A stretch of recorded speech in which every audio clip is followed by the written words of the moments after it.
నమస్తే, welcome to our channel. నేను ఆదిత్య.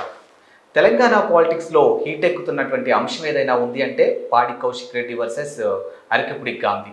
మరి ఈ అంశాన్ని దృష్టిలో ఉంచుకొని బీజేపీకి సంబంధించినటువంటి అఫీషియల్ సోషల్ మీడియా అటువంటి ఎక్స్ వేదికగా ఈ నాటకాన్ని నడుపుతున్నటువంటి ఉత్తమ దర్శకుడు ఎవరో అంటూ పాడి కౌశిక్ రెడ్డి యొక్క ఫోటోని బేస్ చేసుకొని ఈ అంశాన్ని వాళ్ళు వెల్లడించడం జరిగింది.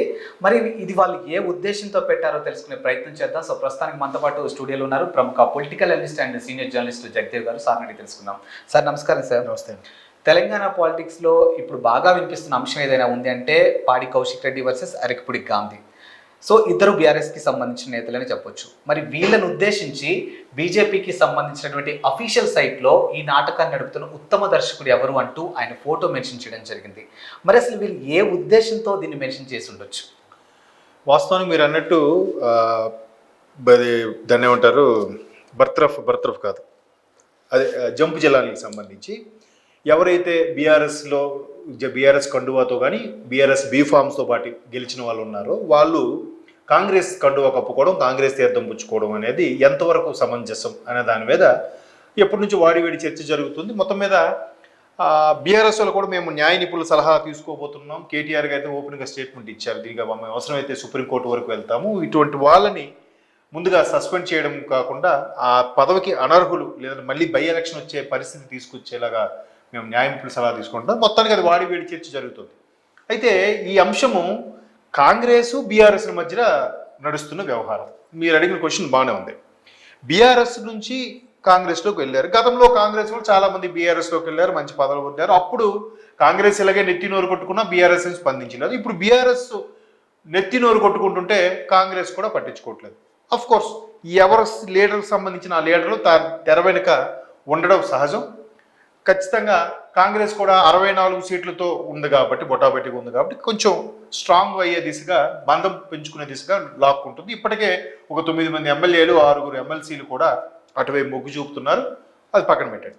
అయితే ఇక్కడ కౌశిక్ రెడ్డి గారు అరకపుడి గాంధీ వ్యవహారం, మీరు ఇంకా బీఆర్ఎస్లోనే ఉంటేనే బీఆర్ఎస్ కండువా కప్పుతానడం, సవాల్ విసరడం, ఈయనింటికి అరకపుడి గాంధీ గారు వెళ్ళడం, ఇవంతే రచ్చ జరగడం, ఇవన్నీ మనం చూసాం. అయితే ఇక్కడ బీఆర్ఎస్ కాంగ్రెస్ వ్యవహారాలు నడుస్తున్న నేపథ్యంలో బీజేపీకి ఏంటి సంబంధం అనేదే మీ ప్రశ్న. Yes, good. ఇక్కడ మీరు క్లీన్గా అబ్జర్వ్ చేస్తే బీజేపీ తెలంగాణ అఫీషియల్ ఎక్స్లో ఈ నాటకాన్ని నడుపుతున్న ఉత్తమ దర్శకుడు అంటే బెస్ట్ డైరెక్టర్ అని కాదు అక్కడ అర్థం, ఉత్తమ దర్శకుడు అనే ఉంది. చూడండి, ఈ ఉత్తమ దర్శకుడు మీరు ఒక్కసారి అబ్జర్వ్ చేస్తే క్వశ్చన్ మార్క్ ఉంది కదా, ఈ క్వశ్చన్ మార్క్తో మీరు ఒక్కసారి అబ్జర్వ్ చేస్తే క్లీన్గా ఒకసారి అబ్జర్వ్ చేయండి. ఆయన ఆ గెడ్డం అదంతా కూడా చూస్తే ఒకసారి చూడండి, ఇక్కడ గెడ్డంతో ఒక మనిషి బ్లాక్ షేడ్తో ఉన్నారు, క్వశ్చన్ మార్క్ పెట్టారు, ఇక్కడ కౌశిక్ రెడ్డి ఉన్నారు. అంటే ఉత్తమ దర్శకుడు అంటే బెస్ట్ డైరెక్టర్ అని కాదు అక్కడ, అందరు ఇండైరెక్ట్ గా ఉచ్చరించేశారు. ఉత్తమ్ కుమార్ రెడ్డి గారి షేప్స్ మనకి కనబడుతున్నాయి. ఎస్, మన ఇరిగేషన్ మంత్రి గారు, తెలంగాణ ఇరిగేషన్ మంత్రి గారు. సో ఈయన వెనక ఈయన ఈ విధంగా ఈయన మీద అన్ని చేయడానికి, ఇతను ఎంత బాగా నాటకాన్ని రక్తి కట్టించడానికి ఈయన వెనక ఉత్తమ్ కుమార్ రెడ్డి గారు ఉన్నారనేది వీళ్ళ యొక్క సారాంశం. లేకపోతే బీఆర్ఎస్కి కాంగ్రెస్కి అయినప్పుడు కాంగ్రెస్ ఎక్స్లో ఏదో పోస్ట్ చేయొచ్చు, లేదా బీఆర్ఎస్ ఎక్స్లో పోస్ట్ చేయొచ్చు, సహజం. వీళ్ళకేంటి అంటే ఆ రొట్టె ముక్క కోసం 2 పిల్లులు కొట్టుకుంటే మధ్యలో కోతి వచ్చి దాన్ని షేర్ చేస్తాను అనేది కథ ఉంది. అలాగా అనుకోవాలా? లేదంటే ఇక్కడ కాంగ్రెస్కి మొన్నటి వరకు కూడా పీసీసీ చీఫ్గా ఉన్న, ముఖ్యమంత్రిగా ఉన్న రేవంత్ రెడ్డి గారు ఉన్నారు. సో ఈ వెనక స్క్రీన్ ప్లే అంటే ఖచ్చితంగా రేవంత్ రెడ్డి గారు ఫోటో పెట్టాలి. అలా పెట్టకుండా ఉత్తమ్ కుమార్ గారు ఎందుకు పేరు పెట్టారు అంటే ఇక్కడ రేవంత్ రెడ్డి గారిని వీళ్ళు సపోర్ట్ చేస్తున్నారా, లేదంటే రేవంత్ రెడ్డి గారి మీద బురద జల్లే ప్రయత్నం చేయడానికి బీజేపీ వాళ్ళు స్టెప్ బ్యాక్ అవుతున్నారా, అంటే ఇండైరెక్ట్గా రేవంత్ రెడ్డి గారు అంటే మక్కువ చూపుతున్నారా అనే సందేహాలు అయితే వస్తున్నాయి. అంటే ఇప్పుడు మొత్తం మీద కాంగ్రెస్ బీఆర్ఎస్ వార్ నడుస్తోంది, అందరికీ తెలిసింది. కోల్డ్ వార్ కాదు, హాట్ వార్ కాదు. దానికి తగ్గట్టుగా ఆ ఫోన్ ట్యాపింగ్ వ్యవహారాలు మొదట్లో గవర్నమెంట్ వచ్చినప్పటి నుంచి కూడా, ఏది డిసెంబర్ 7న ప్రమాణ స్వీకారం చేశారు రేవంత్ రెడ్డి గారు. 2023 డిసెంబర్ 7 నుంచి కూడా ఒక్కొక్క అంశం బయట తెర మీదకి వస్తూనే ఉంది. దానికి సంబంధించి బీఆర్ఎస్ అధినేత కేసీఆర్ ఎక్కడా స్పందించట్లేదు. అయితే కేటీఆర్ గారు, హరీష్ రావు గారు స్పందిస్తున్నారు. ఈ మొత్తం వ్యవహారం మీద ఇట్లా నడుస్తున్న నేపథ్యంలో అసలు కాంగ్రెస్ బీఆర్ఎస్ ఎవరు ఎమ్మెల్యేలు కాపాడుకునే ప్రయత్నం, ఎవరు ఎక్కువ బలం పుంజుకోవాలనే ప్రయత్నం. బీఆర్ఎస్ కూడా మంచి పరువుతోనే మంచి అంటే ఘోర పరాభవం అనడానికి వీలేదు. ఎందుకంటే 39 ఎమ్మెల్యేలతో గెలుచుకుంది కాబట్టి 1/3 ఉన్న టోటల్ 119లో 3వ వంతు భాగం బీఆర్ఎస్తో గెలుచుకుంది. అంత గెలుచుకున్నప్పుడు కూడా ఎందుకు బీఆర్ఎస్ అంత సతమతం అవుతుంది? మేబీ గవర్నమెంట్ ఉందనో, కాంగ్రెస్లోకి వెళ్తే బాగుంటుందనో, కాంగ్రెసే తెలంగాణ ప్రకటించిందనో, మొత్తం ఈ నినాదాలతోనో బీఆర్ఎస్ వాళ్ళు మెల్లగా మొగ్గు చూపుతున్నారు. సీనియర్లైన కడియం శ్రీహరి గారు, కేశవరావు లాంటి వాళ్ళు వెళ్ళిపోతున్నప్పుడు సో గాంధీ గారు లాంటి వాళ్ళు కూడా వెళ్తారు, తప్పేం లేదు. అయితే ఇక్కడ తెర వెనక నడిపిస్తున్నది ఎవరవుతారు? అయితే పీసీసీ చీఫ్ అవ్వాలి, లేదా రాష్ట్ర వ్యవహారాల ఇన్ఛార్జ్ అవ్వాలి, లేదా ఒక డీకే శివకుమార్ లాంటి వాళ్ళు అవ్వాలి, లేదా రేవంత్ రెడ్డి గారు లాంటి వాళ్ళు అవ్వాలి. ఇక్కడ ఉత్తమ దర్శకుడు ఎవరు అని ఉత్తమ్ కుమార్ గారిని ఎందుకు హైలైట్ చేశారు? ఉత్తమ్ కుమార్ గారు ఈ వ్యవహారం మీద ఈ మధ్యకాలంలో మాట్లాడిన సందర్భాలు చాలా తక్కువ. ఆయన గత ప్రభుత్వంలో కానీ జరిగిన విషయాలు, కాళేశ్వరము ప్రాజెక్టు, ఈ విషయాల మీద ఆయన వెళ్ళిపోతున్నాడు తప్ప ఈ పార్టీ ఫిరాయింపులకు సంబంధించి ఆయన ఎక్కువగా స్పందించిన దాఖలాలు లేవు. సో ఇక్కడ ఎవరినో ఒకరిని పెట్టాలి, కాంగ్రెస్ నుంచి ఎవరో ఒకరిని హైలైట్ చేసి వాళ్ళందరూ బీఆర్ఎస్ని లాక్కుంటున్నారని చెప్పే ప్రయత్నంలో భాగంగా ఉత్తమ్ కుమార్ గారిని పెట్టారా? లేదంటే నిజంగా అలా పెట్టాలనుకుంటే మొత్తం ఇప్పుడు హైడ్రా ఇష్యూ కానీ, ఫోన్ ట్యాపింగ్ ఇష్యూ కానీ, ఎక్కడ ఏ విషయం జరిగినా కూడా రేవంత్ రెడ్డి గారు కదా సింగిల్ టాస్క్ మీద మాట్లాడుతున్నారు.